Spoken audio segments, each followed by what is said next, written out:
Hi, Scott Orlin with CINEMA-Magazin. This is the Barbra Streisand scoring stage here at Sony Studios, and we are in the midst, actually, of scoring the brand new feature film First Man, Damien Chazelle's follow-up to La La Land. And if it's a Damien Chazelle movie, that means the composer is going to be Justin Hurwitz, Golden Globe and Academy Award winner. Talk a little bit about when you first get the assignment that you're going to be doing First Man. Yeah. Where do you start? Well, Damien was developing this with the screenwriter Josh Singer for a few years. In fact, they were kind of working on it while we were finishing up, while they were editing La La Land. So I started hearing about it, and Josh was hanging out in the editing offices a little bit. So I started to think a little bit about it and talking to Damien a little bit about what it's going to feel like and get a sense for how he was going to shoot it.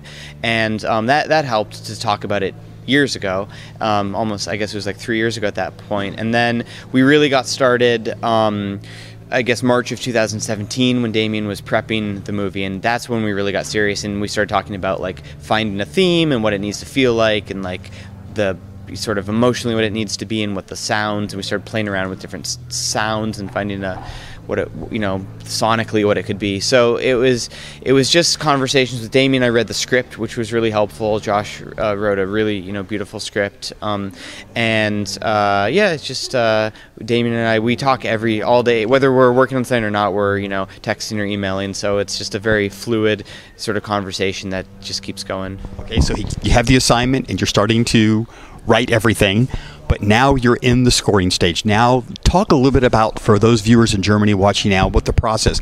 How many days do you physically have to score the movie, to actually put the soundtrack down, and how many musicians do you have at your disposal?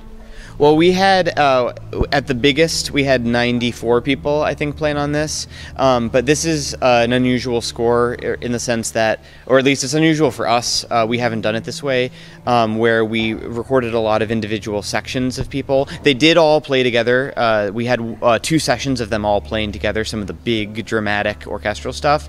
But we're also doing some stuff where we want to kind of manipulate, process, do some weird stuff to the orchestra. So for that, we needed everybody separately. So it's actually kind of tedious. We have these sessions where it's just first violins and then just seconds and then just violas, and I go through and get all the little pieces we need for later.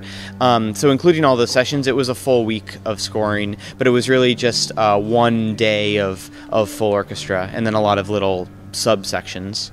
And what's fascinating too is, I think that people don't realize, is how minute some of the little sequences are. I mean, some feel like they're 3 or 4 seconds, and some I think are several minutes.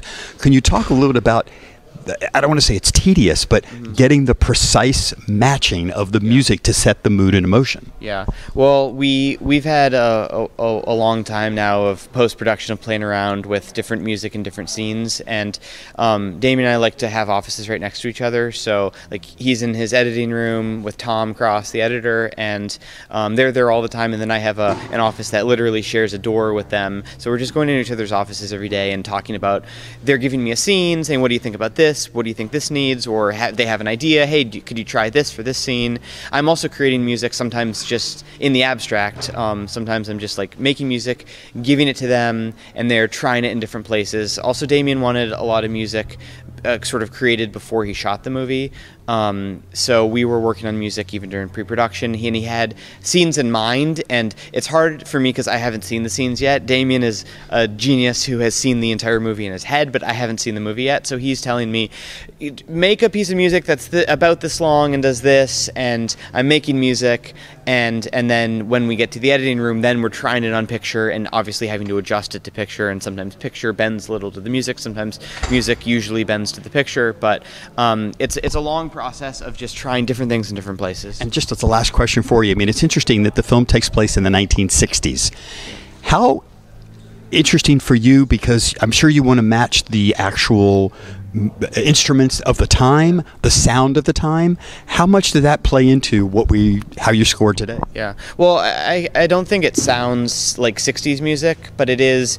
There's nothing that sounds like it couldn't have been made in the 60s, I guess, in the sense that it's an orchestra which is timeless. You know, we've had orchestras for hundreds of years, and then these groups of instruments are hundreds of years, and then we have I had to learn to use synths, like modular synths. So I got some pre-69 Moog modular synth and a theremin, and basically learned to play those. Theremin, I think a real theremin player would be kind of appalled by how I play it, just technique-wise. But it's I learned to play like the melodies that I needed to in this movie, and it was really fun to learn those and to kind of marry the orchestra with the sort of vintage gritty synths from the 60s. And they really do the synths back then. You know, you couldn't just like decide, you couldn't just call up a sound with a button. It's like you had to make the sound by plugging things into other things and making it, and it's just very like, it just, there's a grit and a warmth and there's a realness to it that works so well with the orchestra when you match that type of electronics with an orchestra. I think it sounds really cool. Well, I actually got a little sneak peek, and I got to hear some of it. It's incredible, but you're going to have to wait until the movie comes out to see it. Justin, as always, thank you so much. It is so exciting to be here, and this is Scott Orlin. Until next time.